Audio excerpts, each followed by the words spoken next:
The mysterious, the macabre, the out of this world. The following are real people. They have real stories, and they've had real encounters. Here tonight on Newsworthy, 2 words and 2 question marks.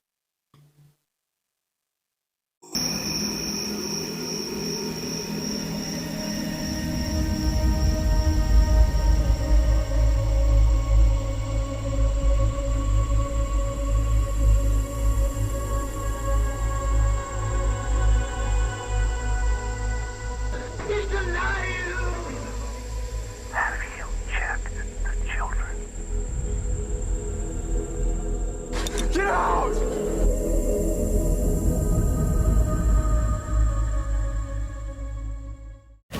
Hey guys, we are back at the UC Cumberland Bigfoot Festival in Crossville, Tennessee, and we have Jill here with us. Jill is a paranormal investigator who has some spooky stories she wants to share. Well, I'd say my first one, because I always say a healthy skeptic, but I've learned to be a believer. I actually went on a public ghost hunt at the old historic Harriman Hospital, which I do volunteer with them some now. Now, where's that at? It's in Harriman, Tennessee. It's Okay. only about 30 minutes away from here. And so I just went on actually a public ghost hunt, and somebody, so my brother, he's with the SWAT team and stuff, had loaned me his,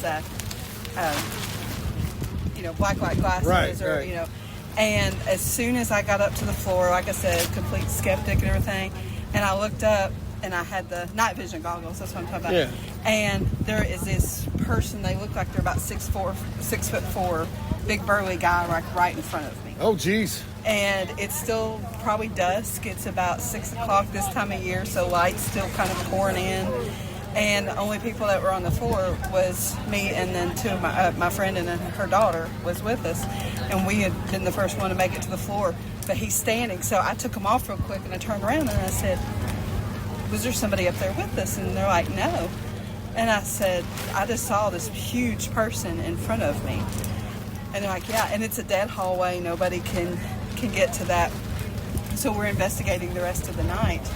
And at the end, like I said, I've got to know the crew, and I volunteer there some with the folks. And Ronnie D's great. I'll give him a shout out. He owns that in Old South Pittsburgh Hospital, which is in like around Jasper, Tennessee. Now, and they're only open for ghost hunting at this point, right? Or are they open for like...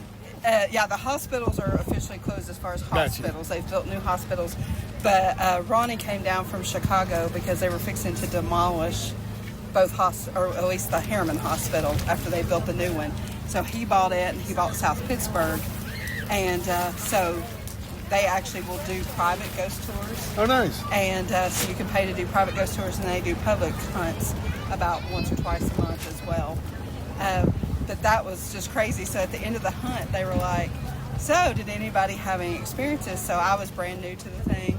And they were like, did anybody see anything? Well, about 4 or 5 different groups were like, on the third, I can't remember if it's 3rd or 4th floor, they're like, we saw this huge guy. Oh, wow. And none of us had all talked. And they're like, okay, we were wondering if he was going to come out to play. Uh-huh. And none of us had compared stories and stuff. So he's authentic for sure. I also work with, I'm part of the crew with Ghost Hunt Weekends, and we do several events all around the country. I don't get to travel as much, but there's a place called the Thomas House Hotel in Red Bowling Springs, which is about an hour from Cookeville. Okay. And it was one of the places that where the original hot springs were back before the interstate came through and stuff. So people would come there. That was their spa days. Right. And all that. That's cool. I work there about once a month. I lived in Idaho for a while, and we had hot springs, and I used to love going up there. You'd have to hike like 45 minutes to an hour to get up to it. And then, of course, you get up there, and I didn't realize that clothing was optional. Oh. And I get up there, and I'm with a bunch of folk, and they just start getting naked, and I'm like, wait, what? Okay, whatever. So we all hop in the water, and I did that and loved it, and it wasn't... I did that for a whole winter. We'd hike up through the snow, and that winter, that Christmas or that spring, I don't remember which, Dante's Peak came out. Do y'all remember that movie? Yeah. And the scene where the kids were jumping in and they got cooked. I was out, not getting in another hot spring. But anyway, I didn't mean to interrupt your story. Go ahead. No. So we do stuff at the Thomas house, and it's full of activity. It was Really? an old hotel. It's burned down like 3 or 4 times, and they've built it back. And so there's a sweet family that has like apartment right behind that's connected to it, and they've got their kids. They've got their grandkids that run around, and they'll have stories about the black top hat man. One of the kids is about 10 now, and I think he's got like 2 sisters and a brother. He's the one I see all the time. He's like 10 going on 35 usually is what I say. But he said he'd get in a fight with his brother because he kept thinking that his brother would pull off the covers. And he'd look up and it was the man in the top hat. But they've heard stories so much that it doesn't faze them. But the first time I was there, we're eating dinner because they have great buffet dinner and stuff before the hunts. And this guy was like, the kids just start running around and nobody's paying attention to the kids. And I looked over and tapped somebody on the shoulder. I go, they are real, aren't they? Because those kids are just so used to just running around and all that they've got 3 ghost children there and a few other, like the old owner of the hotel. He's called like the Whistle Man, Mr. Cloyd. Wow. And so I was there a couple weekends ago, and before we could even start asking him, we were leading a tour. We had all brand new people. We hadn't even got to tell them about the Whistle Man. And all of a sudden, we get whistling, like it was just a deep whistle. And I caught it on audio. And we're like, was anybody whistling? They're like, no, why would we whistle? They didn't even know what the legend was. That's insane. And that's awesome. But we get a couple kids. Edwin is one of a little boy when they had a pool when it was a resort there. His brother was a lifeguard. He went inside and he actually passed away. He drowned. Oh. But he loves candy, so this time of year he'll come out, and if you lay out candy and stuff, he'll interact with the REM pods and stuff like that. So the kids love their candy. Yeah, man, that's impressive. And you guys, you said you're with a couple different groups. Give them a shout out here. Let's get them some business. So, like I said, Ronnie D with Old Haunted Harriman Hospital and South Pittsburgh Hospital. And they host them and also Ghost Hunt Weekends, which they do, like I said, Thomas House, but they go all over with them. They have Steve from Ghost Hunters. Both take the Wraith Chasers. Wraith Chasers have become great, which used to be called the Tennessee Wraith Chasers. They're out of Portland, Tennessee, but now they've gotten so big, they're the Wraith Chasers. Right. And they're just an amazing group of guys, and both amazing tour groups and stuff as well.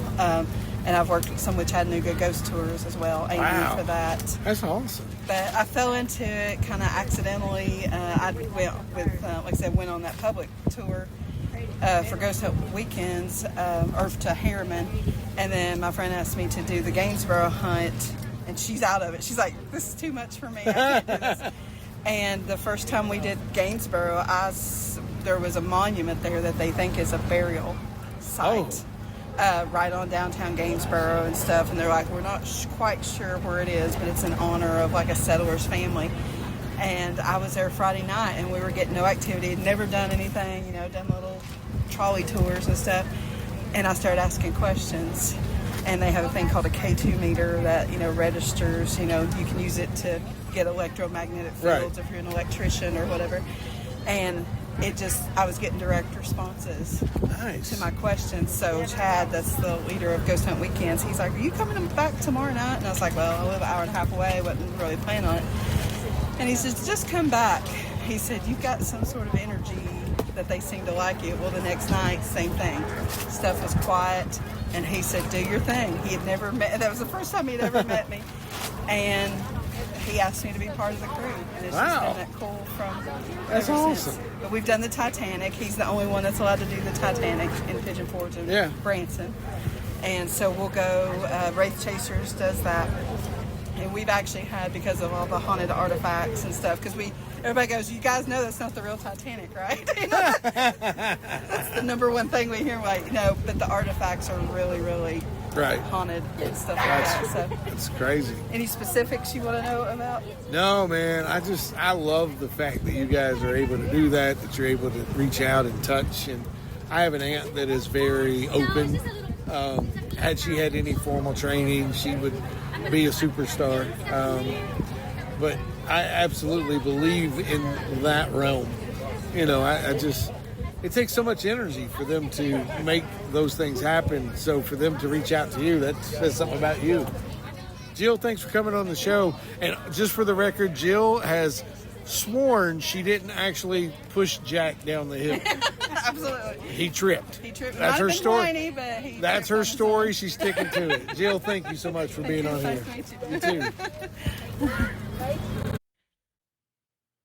And Jerry, if you can't see the light, Be the light.